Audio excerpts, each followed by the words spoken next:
Good morning 11th class. जैसा कि हम लोग समझ रहे थे, सबसे पहले मैंने आपको सिंपल कैश बुक बनाना समझाया था। उसी प्रकार सहायक रोकड़ बही में आज हम जिस पर बात करने जा रहे हैं वो है डबल कॉलम कैश बुक।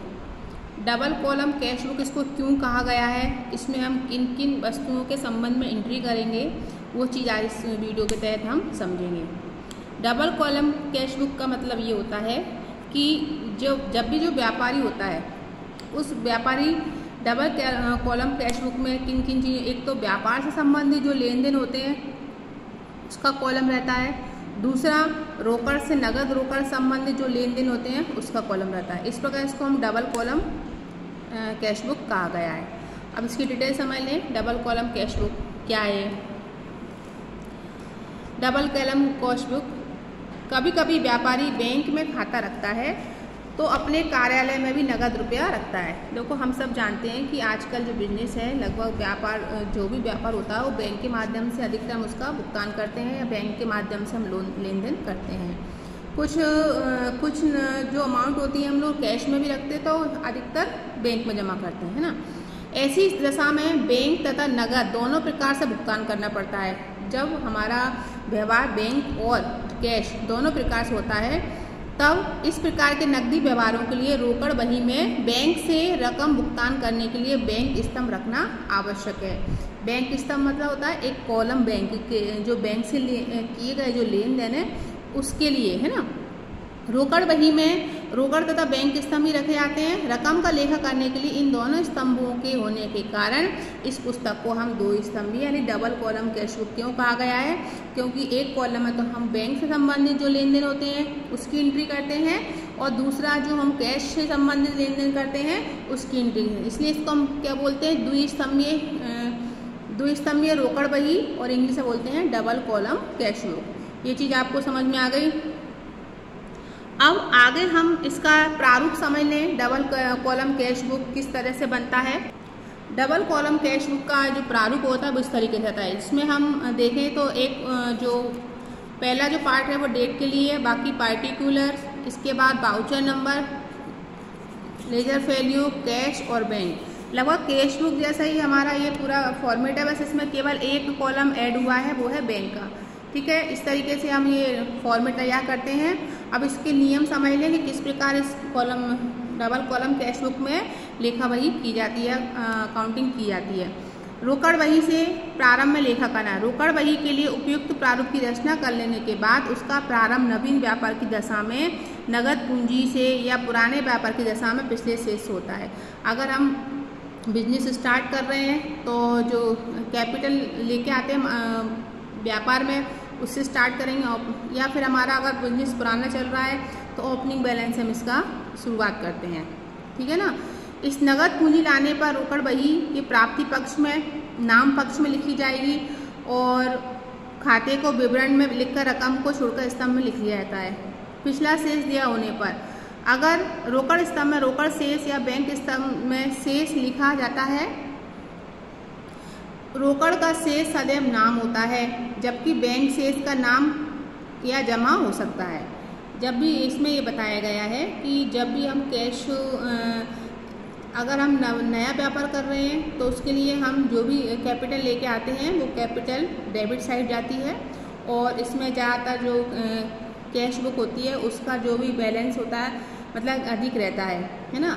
अब बैंक की बात करें तो बैंक में दोनों कंडीशन हो सकती हैं, ये डेबिट और क्रेडिट दोनों कॉलम में कोई सा भी हो सकता है। ये चीज़ हमको याद रखनी है।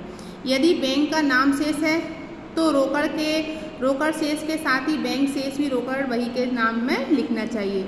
इस प्रकार ये सब हम जब क्वेश्चंस करेंगे तो हमको समझ में आ जाएगी।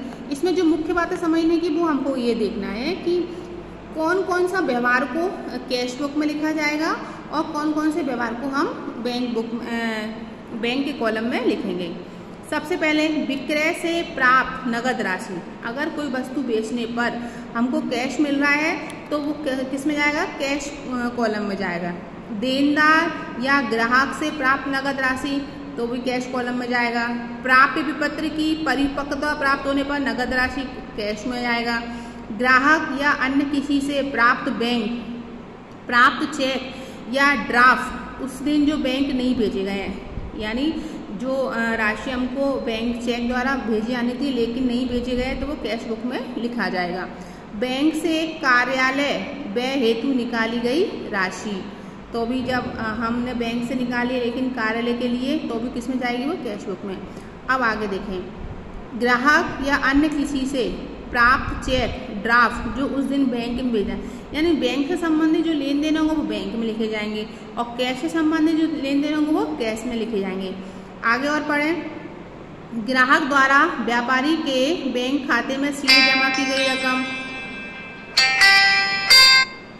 इसके बाद व्यापारी द्वारा व्यापार की रोकड़ से बैंक खाते में जमा की गई रकम,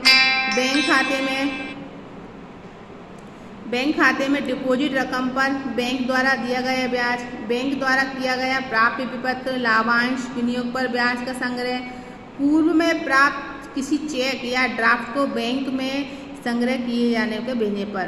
तो ये सारी मदें थी जो हमको समझनी थी कि किस, अगर जब हम सवाल करेंगे उसमें हमको इससे संबंधित क्वेश्चंस की व्यवहार देखने को मिलेंगे और ये हमको मालूम होना चाहिए कि किस व्यवहार को हम कैश बुक के कैश कॉलम में लिखें या बैंक कॉलम में।